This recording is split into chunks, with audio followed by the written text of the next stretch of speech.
Bismillahirrahmanirrahim. Alhamdulillahirabbil alamin wassalatu wassalamu ala sayyidina Muhammadin asyrafil mursalin wa ala alihi washabbihi ajmain. Subhanaka la ilma lana illa ma 'allamtana innaka antal alimul hakim. Wa tub 'alaina innaka antat tawwabur rahim wa taqabbal minna innaka antas samiul alim. Qala rabbi shrah li sadri wa yassir li amri wa hlul 'uqdatam min lisani yafqahu qawli. وتتعلم وتعليم والإفادة والاستفادة والتمسك على كتاب الله وسنة رسوله والدعاء إلى الهدى والدلالة على الخير ابتغاء مرضاته وقربه وثوابه سبحانه وتعالى. قال المصنف رحمه الله تعالى ونفعنا به وبعلومه وأمدنا بأسرار في الدارين آمين. Udah bisa? Bisa? Kita akan lanjutkan membaca kitab Safinatun Najah, dan sekarang kita sudah sampai pembahasan syurutul wudu. Faslun syurutul wudu asyratun. Syarat wudu itu ada 10.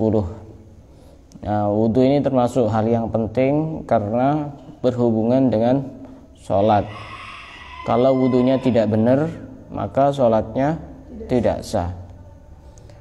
Nah, apa yang harus kita perhatikan di dalam hal-hal wudu? Di antaranya adalah tentang syarat-syarat wudu, ada 10. Pertama, al-islamu, Islam. Artinya kalau wudu itu pengen sah, syaratnya harus Islam. Orang kafir tidak boleh berwudu. Siapa lagi lawan kata Islam selain Islam?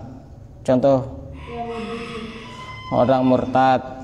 Orang murtad tidak boleh wudu. Kenapa? Karena dia tidak Islam. Mandi juga seperti itu. Mandi itu harus orang Islam, mandi wajib ya maksudnya. Kalau mandi biasa ya Islam, tidak Islam boleh.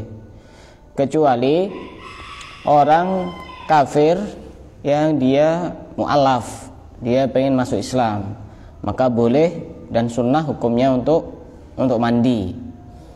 Sudah, ini tidak perlu kita bahas karena kita semuanya alhamdulillah Islam. Yang kedua, syaratnya wudu tamyiz, wat tamyizu, dan tamyiz. Tamyiz itu usia berapa? 7 tahun. 7 tahun Hijriah. Tamyiz itu dia itu kalau diajak ngomong itu sudah bisa nanggepi, bisa jawab, bisa makan sendiri, bisa minum sendiri, bisa cebok sendiri, bisa tahu kanan, bisa tahu kiri. Itu namanya tamyiz, sudah boleh untuk berwudu. Tapi kalau sebelum itu, sebelum usia 7 tahun wudu, ya tidak apa-apa, tapi tetap tidak sah wudunya. Dia bisa membedakan mana api, mana roti. Itu tamyiz namanya. Kita sudah melewati usia itu, tamyiz. Masa ada yang masih tamyiz? Tidak ada kan? Nanti akan kita bahas yang agak penting. Itu yang kedua. Yang ketiga, wan naqa'u 'anil haidi wan nifas. Suci dari haid dan nifas. Orang kalau masih haid, masih belum suci, hukumnya haram untuk berwudu. Mau wudu niat apapun tidak boleh. Orang lagi haid, lagi halangan, lagi menstruasi, wudu tidak boleh. Walaupun tidak sholat, walaupun tidak mau baca Quran, wudunya tetap tidak boleh. Nifas juga seperti itu, tidak boleh. Pernah tidak ada kalau perempuan lagi haid tapi wudu, mau apa biasanya? Ya walaupun misalnya mau cari ilmu kan memang sunnah dalam keadaan suci. Tapi kalau haid tidak usah wudu. Gimana caranya? Ya cuci muka, ada apa-apa. Cuci muka atau mandi, asal bukan mandi besar. Bukan mandi besar, bukan mandi wajib.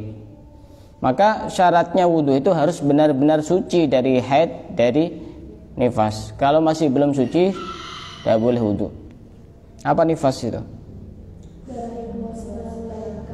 Darah yang keluar setelah melahirkan. Ada pengecualian Bagi orang yang melakukan ibadah haji, itu sunnah untuk mandi, walaupun bagi orang yang haid, walaupun bagi orang yang nifas. Itu pengecualian. Tapi hukumnya tidak wajib, hukumnya sunnah. Yang keempat, wa amma yamna'u wusulal ma'i ilal basyarah. Nah, ini yang penting, yang perlu untuk kita bahas panjang lebar. Dan syaratnya wudhu itu tidak ada sesuatu yang bisa mencegah sampainya air ke kulit. Tidak ada sesuatu yang mencegah sampainya air ke kulit. Contoh, misal pas waktu wudhu ada solasi, misalnya solasi nempel di tangan di sini misalnya. Kemudian pada saat wudhu otomatis airnya tidak masuk yang sekitar solasi ini. Bagaimana wudhunya? Wudhunya bagaimana? Tidak sah, karena di sini kan masih kosongan ini, masih kering, masih belum terkena air. Atau contoh yang lain, tip ek. Tahu tip ek? Itu kira-kira air bisa nyampe enggak? Enggak bisa. Jadi kalau pas wudu, setelah wudu baru tahu, oh ini ada tip eknya. Gimana caranya? Ya dibersihkan tip eknya, setelah itu wudu lagi. Berbeda dengan semisal yang model warna-warna itu. Contoh henna, tinta, itu bisa enggak air masuk ke kulit? Bisa. Kalau cuma sekedar warna-warna itu biasanya bisa. Beda dengan cat. Cat itu kan agak tebel. Kalau model kayak tinta, henna, kena coretan pulpen, macam-macam seperti itu, air tetap nyampe ke kulit. Jadi tidak apa-apa, nanti tetap wudhunya sah. Contoh yang lain, tato.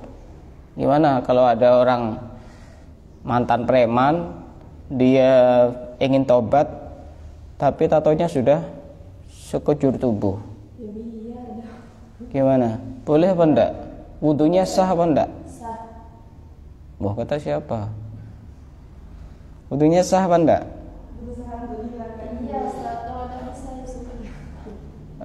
Sebatas yang saya tahu, tato itu ada dua macam. Ada tato itu yang sudah masuk ke kulit dengan cara kayak kayak semacam dilas gitu. Jadi dia masuk ke dalam kulit. Tapi ada yang model tato itu tempelan-tempelan. Jadi tempelan ditaruh di atasnya kulit. Nah, justru tato yang asli itu, karena dia sudah di dalam kulit, justru itu yang sah kalau dipakai wudhu. Justru tato yang asli itu yang justru sah ketika dipakai wudhu. Tapi tato yang model tempel-tempelan warna atau apa, itu yang bisa menghalangi air untuk sampai ke kulit. Tapi yang perlu dipahami bahwasanya walaupun tato yang asli, misalkan orang yang sudah sekujur tubuhnya banyak tatonya, tetap sah dipakai wudhu. Tapi masang tatonya itu tetap hukumnya haram. Yang masang tato melakukan yang haram. Yang orang yang minta ditato juga melakukan hal yang haram, bahkan dilaknat oleh Allah. Dalam sebuah hadis disebutkan la'anallahul washimah wal mustawshimah. Allah melaknat orang yang mentato dan orang yang minta ditato. Tidak boleh, karena sama dengan merubah ciptaan Allah. Tato itu apakah nanti harus dihilangkan? Menghilangkan tato itu tidak wajib. Menghilangkan tato itu tidak wajib jika memenuhi beberapa syarat. Barangkali ada yang tanya, ada yang punya teman yang tatoan enggak? Tidak ada. Hah? Punya? Yang Islam maksudnya. Oh, berarti temannya baik-baik semua ya. Solihah. Tidak ada punya teman yang punya tato. Saya ada teman-teman sebagian yang punya tato. Pertama, tidak wajib dihilangkan ketika memenuhi syarat. Pertama, belum terbungkus kulit. Artinya masih di luar. Kalau masih di luar wajib dihilangkan. Kalau sudah terbungkus di dalam kulit, maksudnya sudah masuk, tidak harus dihilangkan. Tidak harus dihilangkan.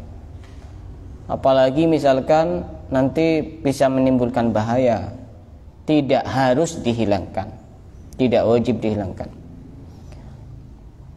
Yang kedua, tato itu tidak wajib dihilangkan ketika dibuat saat belum tahu hukumnya. Saat belum tahu hukumnya. Tapi kemungkinan rata-rata itu yang buat tato itu dia tidak tahu, kemungkinan tidak tahu. Hanya karena tujuannya pengen keren, pengen gaul, ikut-ikutan temennya. Cuma apakah tato ini boleh apa tidak boleh?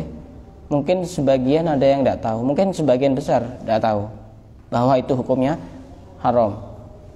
Maka ketika dia sudah tahu hukumnya, tetap buat, maka nanti wajib untuk dihilangkan jika tidak menimbulkan bahaya. Yang ketiga, tato itu tidak wajib dihilangkan pada saat buat tatonya itu dia belum balik. Misalkan usia 7 tahun, anggap dia sudah ditato sama orang tuanya. Pada saat sudah dewasa, dia baru sadar, oh ini tato ini tidak boleh. Apakah langsung dihilangkan? Tidak harus. Kecuali dia buat tatonya sudah balik, itu beda lagi. Dan dia sudah tahu hukumnya, maka nanti wajib dihilangkan. Ya tetap lagi-lagi kalau tidak membahayakan. Yang keempat, tato itu tidak harus dihilangkan ketika ada manfaatnya. Apa manfaatnya tato? Ini pernah dijelaskan oleh Habib Salim Asy-Syatiri. Beliau menjelaskan contoh, misalkan ada perempuan, dia itu tidak punya alis, alisnya cuma ada satu, ini ada. Akhirnya dia pasang tato untuk menutupi alisnya itu masih belum nikah, masih jomblo itu. Kemudian setelah itu dia nikah, istrinya senang lihat itu, dia tidak tahu bahwa itu memang tato. Ini berarti tato tapi ada manfaatnya untuk menyenangkan suami. Dan memang sebelumnya dia tidak tahu hukumnya boleh apa tidak boleh. Ini kalau dihilangkan justru udah bagus kelihatannya. Jadi alisnya cuma satu. Gimana? Ya karena memang dia pertama tidak tahu hukumnya buat tato, kemudian sudah kadung mungkin masuk yang ke dalam kulit itu dan memang ada manfaatnya, maka tidak harus dihilangkan, tidak apa. Kecuali tidak ada manfaatnya dan mudah untuk menghilangkan, maka nanti wajib untuk dihilangkan. Yang kelima, syarat tato itu wajib dihilangkan ketika proses pembuangan tato itu, pelepasan tato itu tidak menjadikan wudunya tidak sempurna. Misalnya kalau tatonya itu dihilangkan, nanti ada yang diperban karena ada yang luka-luka misalnya, maka nanti wudunya kan jadi tidak sempurna kan. Maka jika menjadikan seperti itu, mending tidak usah dihilangkan, dibiarkan saja. Itu tato. Jadi tato itu ya tetap wudunya tetap sah. Kasihan kalau pas orangnya sudah pengen taubat, oh ini percuma ini taubat, nanti wudu juga tidak sah, otomatis sholatnya tidak sah. Ya biarkan orang bertato itu. Lebih baik mantan preman daripada mantan ustadz kan ya. Pernah enggak lihat di TV ada orang bertato jadi ustadz? Ada kan? Yang sekujur tubuhnya sampai wajahnya penuh tato, terus ininya telinganya bolong besar. Apakah boleh? Semua orang itu berhak untuk menentukan masa depannya. Kita tidak boleh menghakimi masa lalunya. Sudah, yang berlalu biarlah berlalu, yang di depan masih banyak harapan. Iya, kadang orang itu ini terlalu vulgar ketika mengingatkan orang. Kadang mungkin orang kan, setiap orang pasti punya masa lalu yang hitam. Saya yakin itu. Walaupun hitamnya itu beda-beda. Kualitas hitamnya itu beda-beda. Dan saya yakin setiap orang pasti punya masa lalu yang hitam. Cuma kadang-kadang ada sebagian orang itu yang dengan gampangnya, enaknya diungkit-ungkit masa lalunya itu. Padahal dia sudah benar-benar sudah ingin melupakan, ingin berubah. Disebutkan dosanya ini padahal ini ustadz, ini begini. Kita tidak tahu apakah dosanya itu masih dilakukan sampai sekarang atau tidak. Jangan gampang mencela orang karena dosanya, karena kita tidak tahu apakah dosanya sudah diampuni atau tidak. Bisa jadi sudah diampuni. Kalau sudah diampuni, kesalahan besar itu. Sudahlah, orang itu mantan pelacur, mantan apa. Kalau sudah berubah, sudah, jangan diungkit-ungkit lagi. Itu namanya menutupi aib. Orang yang menutupi aib saudaranya, dia akan ditutupi aibnya oleh Allah. Dan saya yakin setiap orang itu pasti punya aib. Gimana caranya agar aib kita tidak terbongkar? Diam pada saat melihat aib orang lain. Aman. Jangan gampang ngomongkan aib orang. Hati-hati. Aib kamu sepintar apapun menyembunyikan akan terbongkar juga. Karena setiap orang punya aib dan setiap orang punya mulut untuk membicarakan aib itu. Sudah. Diam saja. Kalau ada aib orang lain, diam saja. Kalau pengen selamat, diam. Ya tadi itu, kita tahu ilmunya dulu, bahwa orang yang membuka aib orang lain, maka dia akan dibuka aibnya oleh Allah. Itu kita pahami, setelah itu kita amalkan, insya Allah. Terus sambil lalu kita banyak berdoa kepada Allah. Allahumma asturna bisatrikal jamil. Ya Allah, tutupi aku dengan tutupmu yang indah. Kalau udah bisa bahasa Arab, pakai bahasa Indonesia tidak apa-apa. Pakai bahasa Madura, pakai bahasa Jawa. Allahumma asturna bisatrikal jamil. Ya Allah, tutupi aku dengan tutupmu yang indah. Kalau Allah sudah menutupi, tidak ada yang tahu. Karena yang paling setia menutupi aib kita itu Allah. Allahumma usturna bisatrikal jamil.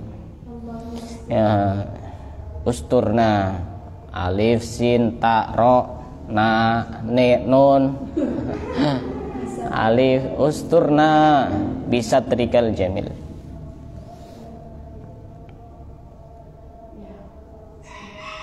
Nah, tadi saya ulang kembali. Sudah, jangan gampang ngomongkan orang. Dan jauhi majelis-majelis yang suka ngomongkan orang. Amal kita habis, pahala kita habis, sudah susah-susah baca Quran, sudah susah-susah sholat, sudah susah-susah hadir pengajian, ngomongkan orang, gosip orang, menggunjing, pahalanya hilang. Kita harus mulai dari awal lagi. Saya ulang kembali. Termasuk syaratnya wudu adalah tidak ada sesuatu yang menghalangi sampainya air ke kulit. Contoh, bedakan ya. Tadi saya contohkan ada solasi di tangan. Ya, misal setelah selesai wudu dia baru tahu bahwa solasinya ada di tangannya, di sini misalnya. maka otomatis wudunya wajib diulang. Kenapa? Karena wudu itu harus tartib, dari basuh wajah sampai kaki. Berbeda dengan contoh yang ini kemarin ditanyakan di grup. Misalkan selesai wudu baru tahu kalau di telapak kakinya itu ada solasi, baru tahu, mungkin sekitar jarak 1 jam. Gimana caranya? Cukup buka solasinya, itu yang ada solasinya itu dibasuh pakai air, karena itu urutan yang paling terakhir. Beda ya contohnya ya? Beda apa enggak? Beda. Beda lagi kalau contoh urusan mandi. Kalau mandi itu tidak wajib tartib. Misalkan setelah selesai mandi wajib, ternyata kita baru sadar di salah satu anggota tubuh kita itu ada yang terkena solasi. Gimana?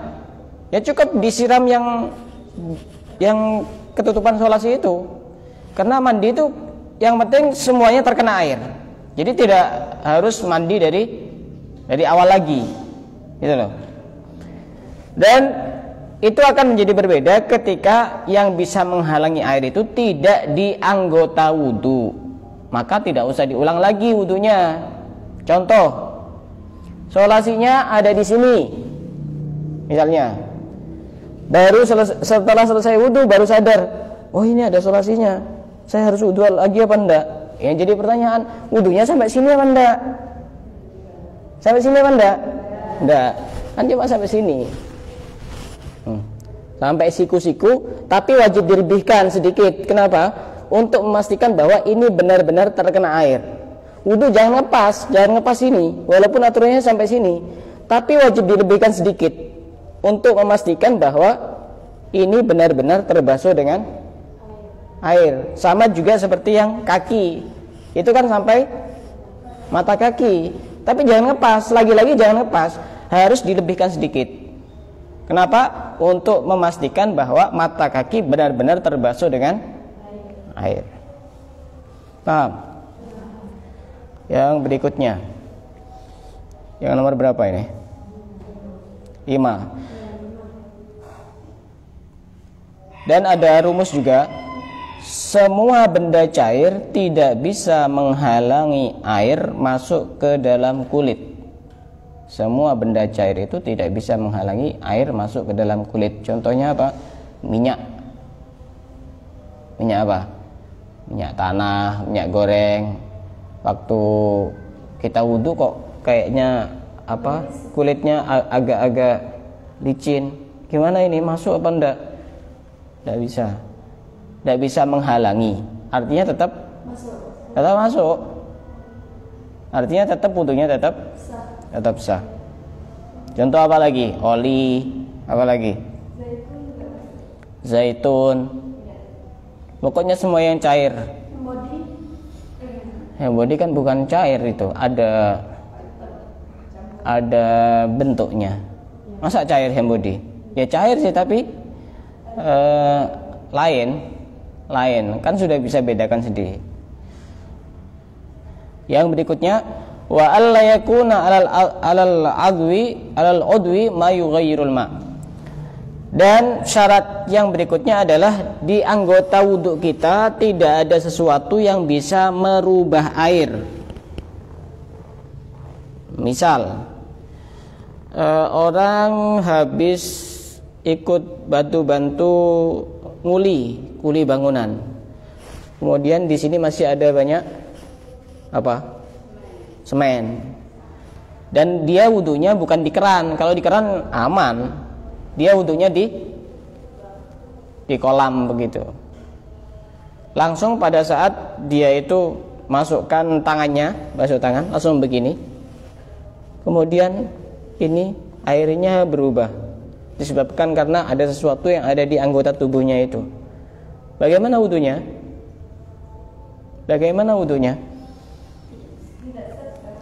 Tergantung perubahannya. Saya jelaskan. Air itu kalau kemasukan sesuatu yang suci itu bisa masih dipakai, bisa sudah tidak bisa dipakai. Tergantung apakah berubah atau tidak. Dan perubahan yang bisa menjadikan air itu tidak bisa dipakai bersuci adalah perubahan yang parah. Misal pada saat kita mandi misalnya, kita pakai sabun, ya, pakai sabun, itu saya yakin kemungkinan sebagian ada yang nyiprat masuk ke jeding. Itu otomatis ada perubahan. Cuma perubahannya berapa persen? Sedikit. Cara yang paling mudah untuk mengetahui apakah itu perubahan parah atau tidak, yang menentukan bukan kita, yang menentukan orang lain. Coba panggil orang, kemudian suruh lihat di jedingnya. Coba jedingnya itu, oh ini jeding kecampuran sabun, oh berarti ini sudah parah. Karena orang baru sudah tahu. Kalau kita bukan yang menentukan, karena kita sudah tahu sendiri. Yang menghukumi bukan kita. Misalkan sedikit kecampuran sampo, ada orang datang, dia tidak komentar apa-apa, tidak bau sampo atau airnya bau apa, aman berarti. Walaupun kecampuran sesuatu yang suci. Tapi kalau sudah parah perubahannya, orang yang baru ini akan pasti tahu bahwa ini berubah. Otomatis ini air memang suci tapi tidak bisa digunakan bersuci, baik itu wudu maupun mandi. Suci tapi tidak bisa mensucikan. Ini harus dipahami nih. Jadi bisa jadi air itu tidak kemasukan najis. Kalau kemarin sudah dibahas yang kemasukan najis itu. Kemasukan najis kalau airnya kurang dari 2 kolah, berubah atau tidak berubah, otomatis airnya tidak bisa dipakai. Betul ya? Tapi kalau airnya lebih dari 2 kulah, asal dia tidak berubah, kemasukan najis tetap masih bisa dipakai. Ini kemasukan bukan kemasukan najis, kemasukan sesuatu yang suci. Contoh yang paling sering itu sabun, sampo, apalagi, atau peralatan perempuan yang sering ditaruh di kamar mandi. Mungkin saja kan? Atau misalkan kemasukan parfum misalnya. Berubah ini tidak harus warna ya, bisa salah satu dari 3. Bisa warnanya, bisa rasanya, dirasakan, diminum, bisa baunya. Misalkan parfum ini kan mungkin agak menyengat. Misalkan saya punya parfum, misalnya begini, entah kenapa tiba-tiba masuk ke kamar mandi, ini sudah kebuka, langsung masuk. Misal ada anak saya masuk, oh ini kok jedingnya wangi. Wah ini berarti berubah parah. Ini sudah tidak bisa dipakai. Tapi kalau diam saja, oh ini airnya masih bersih, ada apa, berarti masih belum parah. Jadi intinya itu kalau cuma kena kecipratan itu ya tidak parah. Orang baru pasti akan mengatakan bahwa ini air biasa, bukan air sabun. Kecuali kemasukan warna-warna, tinta, tip X, itu kemungkinan bisa jadi berubah warna. Ya lain lagi, itu berarti perubahan yang parah. Intinya yang bisa merusak air itu jika perubahannya perubahan yang parah, bukan perubahan yang sedikit. Yang berikutnya, syarat sahnya wudu adalah wal ilmu bi fardiyatihi. Tahu bahwa wudunya itu adalah sesuatu yang wajib, hal yang fardu. Artinya dia juga harus tahu bahwa dia itu wudu disebabkan karena apa. Jangan karena tidak jelas tiba-tiba dia wudu. Harus tahu penyebabnya.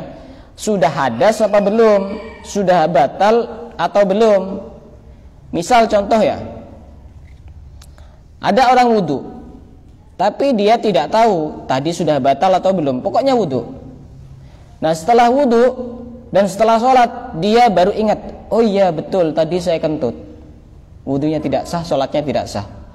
Kenapa? Karena penyebabnya masih belum jelas. Harus tahu, penyebabnya itu harus tahu. Makanya untuk memastikan orang yang ragu-ragu apakah saya masih punya wudu atau tidak, gampang. Bisa kentut, jangan sembarangan. Yang kedua, ya untuk memastikan bahwa kita benar-benar batal, jadi wudunya sah. Yang kedua, pegang kemaluannya. Otomatis batal kan? batal. Atau pipis, otomatis batal. Kalau masih ragu-ragu ini batal atau tidak, ini kadang-kadang buat orang was-was. Cari hal-hal yang membatalkan yang sudah jelas, baru setelah itu wudu. Nah ini baru sah. Kalau masih belum jelas, tidak sah. Kecuali tajdidul wudu, memperbarui wudu. Itu orangnya yakin kita sudah punya wudu. Misalkan sekarang saya sudah punya wudu, nanti sampai duhur saya punya wudu. Saya yakin belum melakukan hal-hal yang membatalkan wudu. Setelah itu saya wudu lagi. Itu namanya tajdidul wudu, hukumnya sunnah. Apakah boleh? Boleh. Karena saya masih yakin bahwa wudu saya masih ada, belum batal. Paham? Yang tidak paham tanya. Takut nanti gagal paham, sesat, menyesatkan. Yang ke-8, wa alla ya'taqida fardhon min furudhi sunnah. Tidak meyakini salah satu dari fardunya wudu itu adalah hal yang sunnah. Makanya fardu wudu itu harus hafal. Ada berapa fardunya wudu? 6. Niat, basuh wajah, basuh kedua tangan sampai siku-siku, ngusap sebagian rambut kepala, kemudian membasuh kaki sampai mata kaki, tartib. Misalkan ada orang wudunya sempurna, lengkap, sesuai dengan fardunya wudu, tapi selama ini dia meyakini bahwasanya membasuh kaki itu adalah hal yang sunnah. Berarti dia meyakini yang fardu adalah sunnah, wudunya tidak sah. Walaupun semua anggota wudu itu dibasuh. Berbeda jika kebalikannya. Contoh, ini membasuh kedua telinga. Ini kan tidak wajib ya, betul ya? Sunnah. Tapi kita meyakini wajib, meyakini yang sunnah adalah wajib, tidak apa-apa, tidak berpengaruh terhadap sah dan tidak sahnya. Tapi kalau dibalik, yang fardu, yang wajib kita yakini bahwa itu sunnah, bisa menjadikan wudunya tidak sah. Di dalam sholat juga seperti itu. Yang menjadi rukun sholat, kita mengatakan bahwa itu sunnah, sholatnya tidak sah. Ini pentingnya orang cari ilmu. Paham? Coba contoh yang lain. Siapa yang mau mencontohkan? Tadi kan saya contohkan ini, kaki. Apa contoh yang lain? Misalkan saya pernah lihat salah satu ustadz yang cukup viral juga di YouTube. Nanti akan saya share biar tidak gampang terpengaruh dengan pemahaman-pemahaman yang menyesatkan. Ada sebagian ustadz yang subscribernya juga jutaan, followernya juga jutaan, itu mengatakan bahwa mengusap rambut kepala itu hukumnya sunnah. Nah ini menjadi bahaya kalau menurut kita madhab Imam Syafi'i, karena mengusap sebagian rambut kepala itu hukumnya wajib. Berarti nanti ada kesimpulan menganggap yang wajib sebagai yang sunnah, wudunya tidak sah, otomatis sholatnya tidak sah. Pernah enggak lihat itu di YouTube? Ada, nanti akan saya share.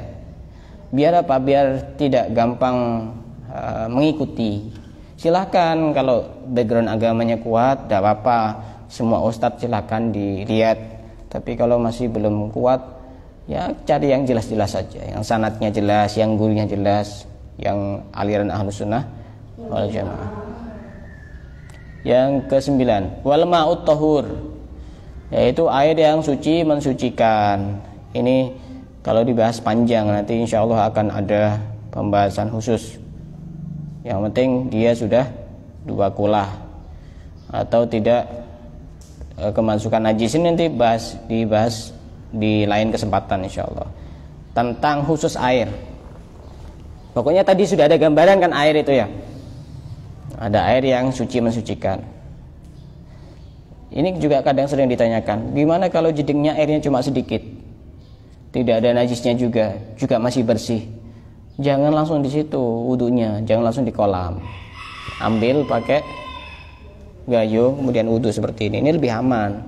Kenapa? Ini ukurannya kurang dari 2 kulah. Nanti kalau ada air masuk ke situ kan jadi mustakmal, ketika dipakai untuk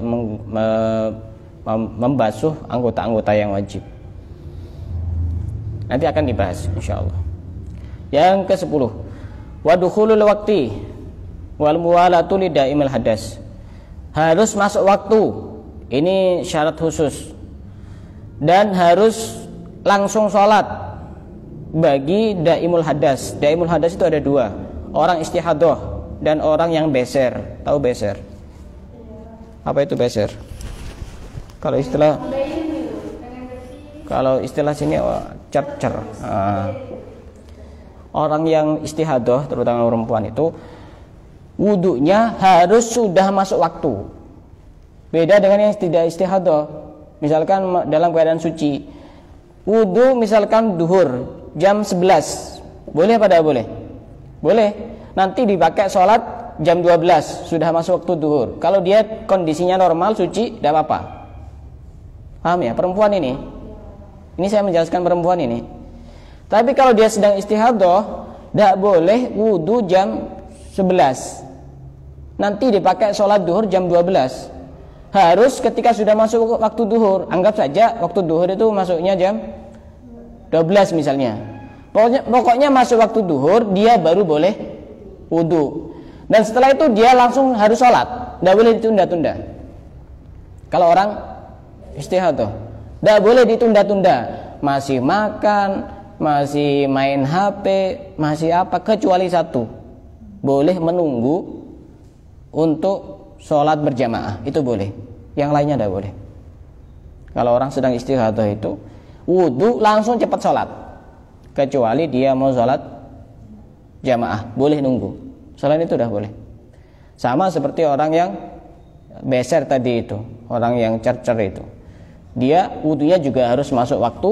Setelah itu dia harus langsung sholat. Dan itu yang penting disumbat pakai penyumbat, sekiranya tidak kemana-mana, ya tetap keluar itu biasanya. Tapi itu memang darurat. Itu 10 syarat sah di dalam berwudu. Dari sini ada yang mau ditanyakan? Silakan.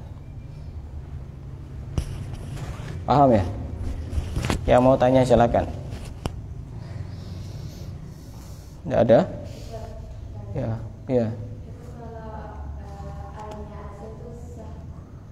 Air apa? Air laut. Air AC. Terus dipakai apa? Dipakai wudu. Memangnya bisa sampai berapa banyak air AC?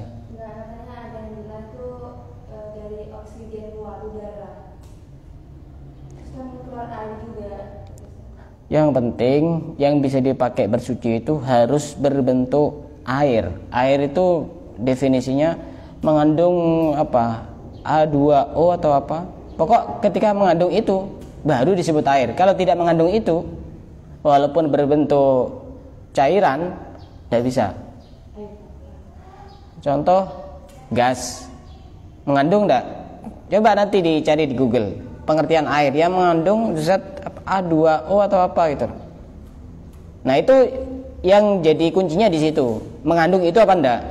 Kalau tidak mengandung berarti walaupun dia cair tapi tidak termasuk air yang dalam bab fikih. Jadi dia tidak bisa dipakai bersuci. Makanya saya masih belum bisa menjawab itu bisa mengandung H2O atau apa. Lupa saya, nanti tak kirim di grup ya. Nah itu kuncinya di situ. Walaupun cair, kalau tidak mengandung itu tidak sah dipakai wudu.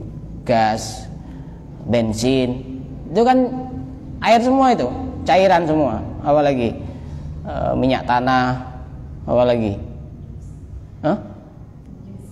jus lain. Tidak bisa, itu sudah berubah. Walaupun air kelapa, jus itu walaupun 2 kolah atau lebih itu sudah lain, karena warnanya sudah berubah. Tidak bisa dipakai wudu itu, tidak bisa. Allah.